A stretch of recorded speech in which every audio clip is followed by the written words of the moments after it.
Well done, BMG. You did it. Munin has gotta be the worst character you've ever released in I don't even know how long.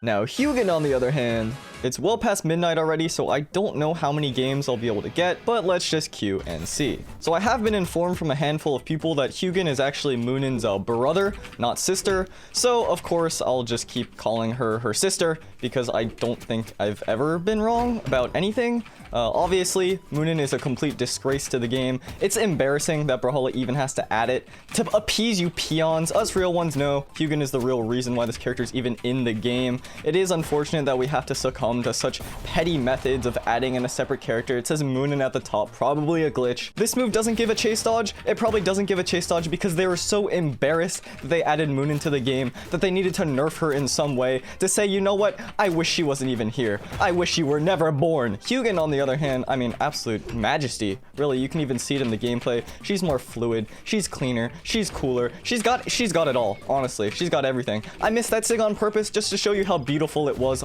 not hitting, okay? Because Hugin doesn't care about violence. It's all about really the spirit, the soul, and the music. That's what it's all about. And really, what else could you ask for a character designed around musical notes, instrumentation, and really beauty? Nothing. Look at Munin. Look at her just tapping her foot, nodding her head like a chump, a complete chump. Now, Hugin, the capital of the orchestra. Is that what they call conductor? Capital? Now look at Hugin waving her hand like the conductor of an orchestra, a natural leader. When Hugo speaks, people listen. It's honestly baffling how lazy BMG is with Munin's design. I mean, literally all they did was just copy. They copied Hugin. It's embarrassing. I mean, think about a character like Reno, okay? Reno's Ensig on the blasters. I mean, no other character has that, like besides Diana. But it's like, but no one else. But for Munin, no, they just have to copy. They just gotta copy, paste. It's like all they do is just copy, paste. I could do that on a keyboard. Okay, why do we even pay these guys? Think about Reno's side sig. Think about it for a second. Think about it for a second. No other sig is like that in the game. I can't think of a single one. But Munin on the no. I mean, just look at that. It's just it's not fair. Every time you play this key, it's a different note. Every time you press the key, it's like you're playing a key in the song and a key on the keyboard. No other character can do that and get the sound and not have it hit. It's a unique property only to Hugin, and I'm so impressed. Just think about a character like Magyar, okay? Magyar's so recent character. Magyar Great Sword Ensig, it's Val Ensig, but it's original. And okay, and then this one, that's Hugin. Every morning I wake up and I think to myself, how can I embody the spirit of Hugin today? What can I do to appease my overlords, the warlords? How can I not be a sheep in this herd that we find ourselves in modern society? But me, I'm different. I know what it's like, okay? Hugin is different. Now, I'm gonna have to level with you guys here. I don't actually think Hugin's signatures are that original. There's probably about like 12 signatures in all of Brawlhalla. I didn't think I would have to be the one to tell you this, but there's like everyone's got the upward hit blast, okay? And then they got the sideways hit blast, and then they got the stacked hit blast, and the spike hit blast, and the dunk hit blast, and then we got Yumiko.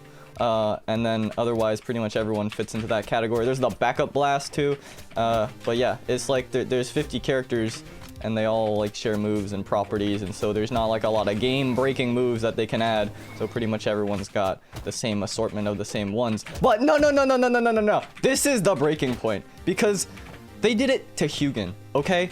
They did it to Hugin, not to Munin. I don't care. I literally don't care about that vile, disgusting creature. Just thinking about them makes me sick to my stomach. I'm like a bird now. Birds don't even have stomachs. They just poo on you. Or it's like intestines or bladders. They're not in control of that. I'm not in control of my disgust, my distaste.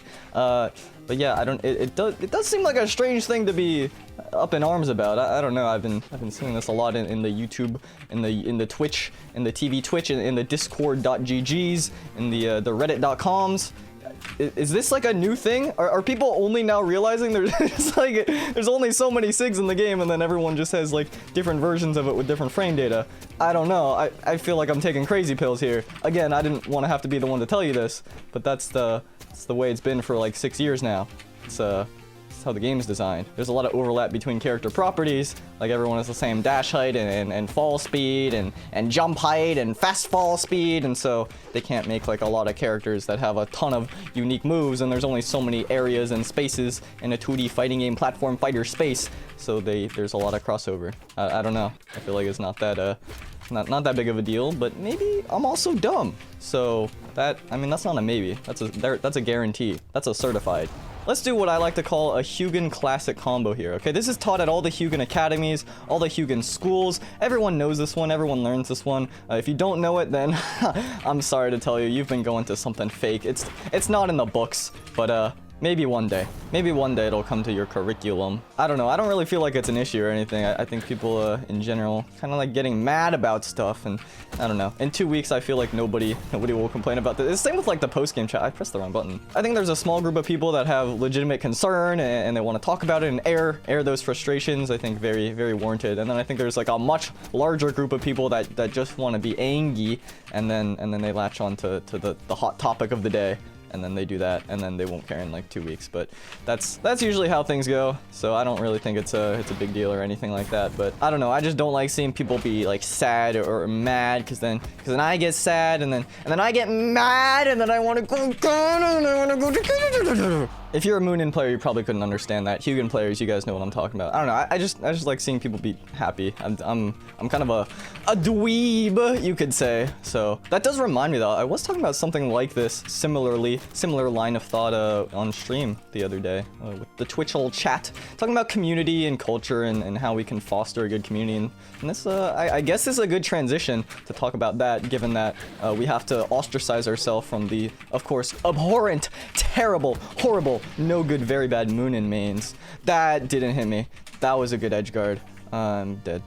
I think being on the internet has taught me a bunch of things. No, probably a lot of them are completely useless, but some of it is pretty good, which is that, you know, through my own actions, my own cringe, I've learned that probably around close to, if not exactly 100% of all the internet arguments you get, or all the internet debates you engage in, you lose the moment you enter. It doesn't matter what you say, it doesn't matter what facts you bring, the arguments you make. The moment you get enraged and you start typing up a storm, that's crazy that I just comboed while doing that. That's the moment you lose. Like, you're already too far gone at that point. Unless you're trolling, in which case, you know you're too far gone, but at least you're self-aware about it. So using that, I realized that if I start looking at things with more nuance and more positivity, I don't know if that's the right word. Positivity has a different connotation. I don't know, maybe one of y'all can help me if you know what I'm trying to verbalize here. I get so frustrated because I feel like I understand things in my head and I just can't verbalize them. And obviously when you make videos, it's bad because then people can take your words out of context and stuff, but I don't know, I trust that you guys will think about what I'm saying and not trying to be mean or anything. Hopefully. We'll see. We'll see how effective that is, but yeah, anyway, like looking at things with some nuance and that kind of positive, maybe taking things with a grain of salt. I don't know, it's not quite it. I'll figure out the phrase later, maybe again one of y'all can help me with that. But when I have that kind of different outlook where I'm not just looking to argue, my day-to-day life gets a lot better. I used to be quite the pessimistic Peter. Like, I would just look for the bad in things a lot of the time, and the worst case scenario. Honestly, a lot of it is because of fear. Like, if I look for the bad and I find the bad and I prepare for it, then if it actually happens, like, maybe it won't hurt as bad. A lot of it is just like ego and fear and anxiety and stuff, which makes sense because... Okay. I was gonna say, which makes sense, because when anxiety gets bad, those same kind of impulses, those same kind of thoughts come rushing back. Like, okay, I need to anticipate the worst. I need to prepare for people. Oh, okay. I need to prepare for people being bad and gonna hurt me and lie and everything like that, because when it inevitably happens, then at least I'm prepared for it and it won't hurt as bad. Obviously not the greatest mindset to have, and I've since worked on that a lot, and you know, not anymore is that the norm. It's more so when stuff gets bad, it's an outlier, but the point still stands and I've learned a lot from it. And in working on it, something that I realized about myself is the more I pay attention to things that make me upset and make me angry, the more my brain looks out for it in the future. It's just sort of the way humans are wired. It's not my fault, it's not your fault, it's just sort of the way it is. But what you can do is try and snap yourself out of it. Recognize when those moments start happening and bring yourself back to a nice even keel, an even level, an even Steven, you could say. That was an odd signature. Oh, that's comedy. I mean, that's comedy. This edgeguard is comedy, please. Thank you. It is quite nuanced though, because there is this fine line between changing your mindset about being caught in the same vortex of thoughts and stuff that you always are in, and then also just becoming ambivalent and trying to not care about anything, because that's really not what it is. It's not about not caring, because then you start turning into like, yo, I am so cool, you care about stuff? Lame. No, I don't care though. No, I don't care. When in reality, you probably care more than anyone. I know, because I've experienced that quite a bit. It's more like this underlying recognition that it's just people. There's people on the other end of the screen, and they're doing what they're doing for a good reason in their eyes. You're doing what you're doing for a good reason in your eyes. You're no better than them, and they're no better than you. Again, it's just people. And when you start thinking about it like that, all the little annoying stuff that's completely inconsequential in reality and just grinds your gears to no end despite that really starts to trickle away, and you're like, oh, all right, well, anyway, let me get back to the things that I'm actually passionate about, the things I actually care about and want to put energy into. The people you care about or the person you want to be, I mean, whatever it is. I know we've all got that kind of debate lord within us, but don't let that guy tie you down from the stuff you actually want to do, even if it is debating, you know, that because that's pretty valid, but I'm sure you know what I'm talking about. Well, I hope you do. I know what I'm talking about, at least, because I kind of have to tell myself this every day, and I still do it because I do not learn from my own dumbassery, but at the very least I can share that dumbassery with you, and then maybe you can be like, oh wait, I do that too. My phone just fell. That is unfortunate. Hopefully I don't get a text from anyone. Good one. No, that was a good one. No, pat on the back for that one. Anyone? High five? Kind of leaving me hanging here. Also, something I realized is that the lock-in animation loading idle screen for Munin is a fist, and for Hugin is a paper. Rock beats paper. Wait, no, sorry, paper beats rock.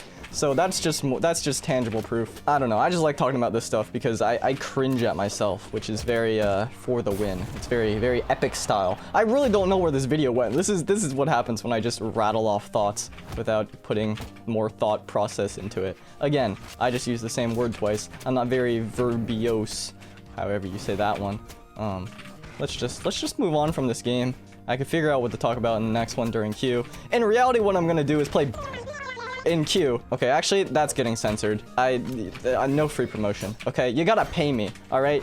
I'm not bought so easily. Unless you send me, like, codes or, like, Hugin, then I'll make a whole video on it. I guess the last thing I want to say is that if you are a member of the community, just try to be nice and respectful and wholesome and everything like that. I don't know. I mean, most of you already are. I'd just be very disappointed, I guess, if the community I cultivated is one that just gets mad all the time and argues at small stuff and flames people, because that's really not what I'm about personally, and this is all about me. I know it's kind of inevitable, like I can't control that. There's you know, there's a lot of people here, but I think in general when things happen, and especially when they change, it's super easy to get really emotional and go with your gut and kind of be a little bit toxic, and I don't know if I want this community to necessarily be that area. It's funny that I got the idea to bring this all up from something that's very completely inconsequential and minor, but I guess that's sort of the idea, which is that because it's inconsequential and minor, I feel like it's worth bringing up, because if we acknowledge it early, if there's this culture where people are just super argumentative and you see people getting fussing and just trying to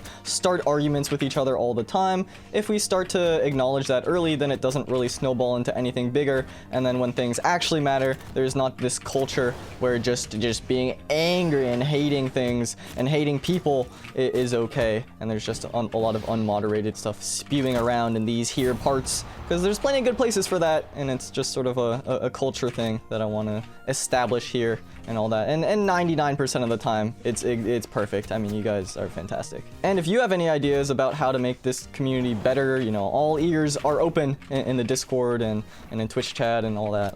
I've begun the trek to try and help YouTube frogs understand Twitch emotes and 7TV and all that, which is quite the journey, let me tell you. It's not easy, but hopefully it makes people feel more welcome, and there's not just a lot of text that is just floating around the screen that is completely incomprehensible, and that way it's like a more welcoming central community, and there's not just like a lot of stuff like the daytime chat, nighttime chat thing that I was memeing about earlier. Like, yeah, that's a little bit of gatekeeping. I mean, I feel like that one's completely innocent because it's, you know, it's just like a meme, but that sort of thing where there's just a complete separation. Oh,